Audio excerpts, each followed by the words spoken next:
Hi, this is Mark Oelze with PLEDGEtalk and another communication tip.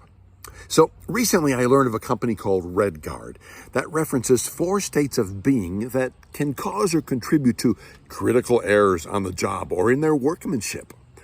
I couldn't help but think how the 4 states of being could also lead to critical errors in our conversations. In my last 2 videos, I talked about how rushing and frustration can bring about critical errors in a conversation and do real damage to the relationship. In this communication tip, I want to talk about the danger of a 3rd state of being that can also cause damage, that of fatigue. But first, a little background. You might can tell that I'm sitting in a very relaxed environment here. We are up in Michigan visiting some of my wife's family. That's where she's from, and we love it up here. Every time we get up here, we just relax. It's so beautiful. In fact, one of the interesting things is I sleep in a lot later. I slept in this morning until like 8:15. I don't ever do that. I mean, it's just like crazy. Maybe that's a sign that I'm more tired than I realized.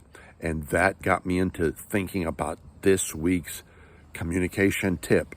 When we are fatigued, it's not a great time to engage in conflict conversation because we tend to not have the emotional wherewithal to do what it takes to love well. This makes me think often also of my discussion with couples about when they most often have their conflict conversations.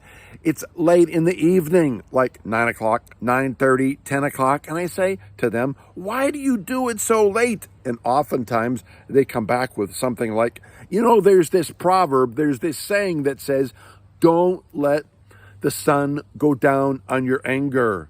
And I think, So they're taking that literally rather than understanding it as a principle. And they're saying, because the sun's about to go down or whatever, we have to resolve this. And I'm thinking the sun is already down. They've already messed things up.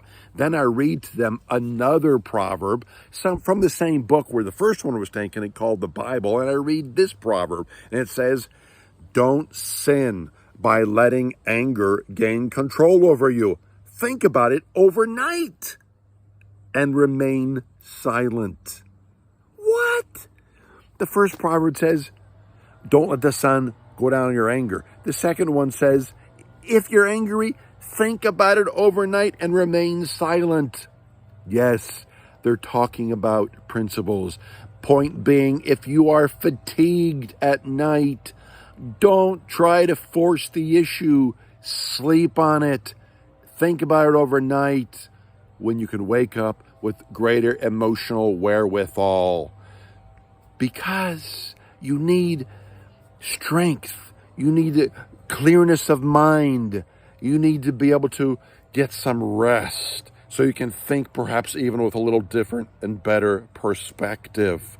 Now, it doesn't mean to let things just go, sweep things under the rug. I don't recommend that either, but I do recommend don't try to have those conflict conversations when you're fatigued, because it will likely lead to critical errors in the conversation and damaging the relationship. Get the rest you need. Get time away to have clarity of mind so you can come back and have a good, strong, healthy, and helpful conflict conversation. All right, that's this week's communication tip with Mark Oelze and PLEDGEtalk. Bye. From Michigan.